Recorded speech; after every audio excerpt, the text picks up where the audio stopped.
खबर ये भी आ रही है कि नीतीश कुमार जी नाराज हैं, दुखी हैं और उनको लग रहा है कि कल उन्हें इस्तीफा देना पड़ेगा, मतलब 14 अप्रैल को। आज की रात बहुत भारी होने वाली है नीतीश जी के लिए। लेकिन दूसरी तरफ चर्चा ये हो रही है कि भारतीय जनता पार्टी नीतीश जी की ऐसी कौन सी बात है जो मानने को तैयार नहीं है, और क्या नीतीश जी भारतीय जनता पार्टी को अपनी बात मनवाने पर अड़े हुए हैं। और अगर नीतीश जी अपनी बात नहीं मना सके तो क्या नीतीश जी नाराज हो जाएंगे, और नीतीश जी इतने नाराज हो जाएंगे कि नीतीश जी कोई दूसरा कदम भी उठा सकते हैं। क्या नीतीश जी दूसरा कदम उठाने की हालत में हैं या नहीं है। अभी एक और खबर आई कि नीतीश जी के सुपुत्र निशांत कुमार जी ने कह दिया कि मैं डिप्टी चीफ मिनिस्टर नहीं बनूंगा। मतलब उनके तरफ से यह खबर आने लगी कि निशांत की कोई दिलचस्पी किसी पद को स्वीकार करने में नहीं है। अब यह खबर कैसे आई?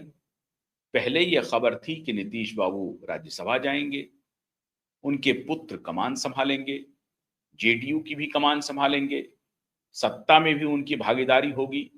सत्ता में वो शीर्ष पद पर ना बैठें, लेकिन दूसरे शीर्ष पद पर तो जरूर बैठेंगे। इस तरह की चर्चा हुई, और जब ये चर्चा हुई, फिर ये दूसरी चर्चा कैसे आ गई बाजार में? जी, बाजार में बड़ी तेजी से ये चर्चा आम हो गई है कि निशांत कुमार जी कोई पद लेने नहीं जा रहे हैं। अब अगर निशांत कोई पद नहीं लेते हैं तो नीतीश बाबू के मन में जो बात थी अपने बेटे को लेकर के, क्या वो बात अब तक जो कही जा रही थी कि नीतीश बाबू अपने बेटे को सेट करना चाहते हैं, क्या वो बात गलत थी? या ऐसा ही ये माहौल बनाया गया कि निशांत की जेडीयू में एंट्री को लेकर के, ताकि उनको ये कहा जाए कि डिप्टी चीफ मिनिस्टर निशांत होंगे तो उनका कद थोड़ा बढ़ेगा और जो उनके राइवल्स हैं उनमें एक संदेश जाएगा। क्या ये एक रणनीतिक, एक स्ट्रैटेजिक ये चाल थी जेडीयू के तरफ से या नीतीश बाबू के तरफ से, या नीतीश बाबू ये वाटर टेस्ट करना चाहते थे अपने बेटे को लेकर के? लेकिन एक तरफ तो निशांत कुमार की चर्चा हो रही है कि वो पावर गैलरी में पावर संभालेंगे कि नहीं संभालेंगे। पावर मतलब डिप्टी चीफ मिनिस्टर का पद स्वीकार करेंगे कि नहीं करेंगे। एक बात तो तय हो गई है कि भारतीय जनता पार्टी का ही मुख्यमंत्री होगा। हमने भी कही थी ये बात, और बहुत सारे लोगों ने आपको ये बात बताई होगी। लेकिन हमने ये बात कही थी कि भारतीय जनता पार्टी का मुख्यमंत्री होगा, और जिनके नाम रेस में बहुत आगे चल रहे हैं, हो सकता है कि वो आखिरी समय में वो पिछड़ जाए, या अगर उनको बनाया जाए तो लंबे समय तक वो मुख्यमंत्री रहेंगे, कहना मुश्किल है। 5 साल वो मुख्यमंत्री रह जाएंगे, कहना मुश्किल है। भारतीय जनता पार्टी अलग अलग दांव चल रही है। अब एक नया दांव आ गया साहब। दांव क्या आ गया? शिवराज सिंह चौहान केंद्रीय पर्यवेक्षक के रूप में आज ही, बल्कि कल शाम तक या आज कभी भी, वो पटना प्रवास कर सकते हैं, पटना पहुंच सकते हैं। विधायकों के साथ अलग अलग बातचीत कर सकते हैं, बंद कमरों में बातचीत कर सकते हैं। हो सकता है शिवराज सिंह चौहान को यह टास्क दिया गया हो कि अलग अलग तरीके से बंद कमरों में एक एक करके हर विधायक से बात की जाए और हर विधायक की राय ली जाए कि उनकी नजर में कौन सा व्यक्ति मुख्यमंत्री के लिए उपयुक्त होगा।